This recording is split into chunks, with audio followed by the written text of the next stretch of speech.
Asawa ko, pero ako ang gumastos ng lahat para sa pagpapatayo ng bahay since hindi po siya puwedeng mag-loan ng malaki noon. Thank you sa sagot, attorney. Ayan, Attorney VP, puwede ba? Yes, From yes, Miss IT. Jackie. Kapag po kasi na-annul ang isang marriage, depende po sa grounds, pero kapag yan ay na-declare na walang visa o void ab initio, kasama po yan doon sa mga i-resolve po ng korte na nag-grant ng annulment kung paano po ililiquidate, kung paano po i-dissolve yung inyong conjugal assets.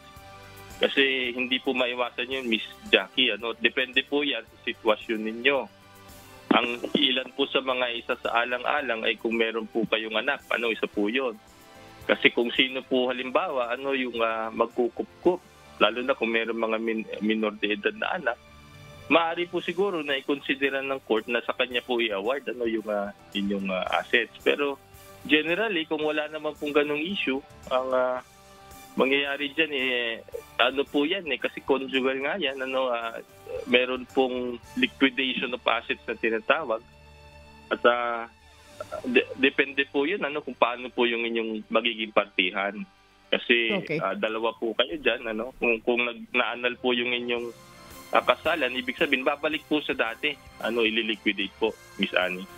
Okay. Attorney Vincent, Miss Jackie, kasi yung tanong niya Yes. ang lupa sa asawa niya, yung pinagawang Yes bahay po. sa kanya. Di ba pwede para walang gulo, di hati, di ba?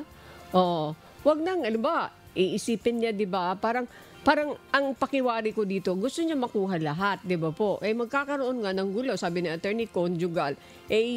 Bahala yung court na mag-desisyon. Pero, Miss Jackie, I don't know. Para sa akin, bakit mo naman, lupa nga ng asawa mo yun, di ba? Tinayuan ng bahay. Ikaw nga Yes. gumastos. Di ba pwedeng hati? Wag naman kabuuan nun, Miss Jackie. I don't know. Para wala nang gulo at hindi na kayo pupunta Yes. sa korte.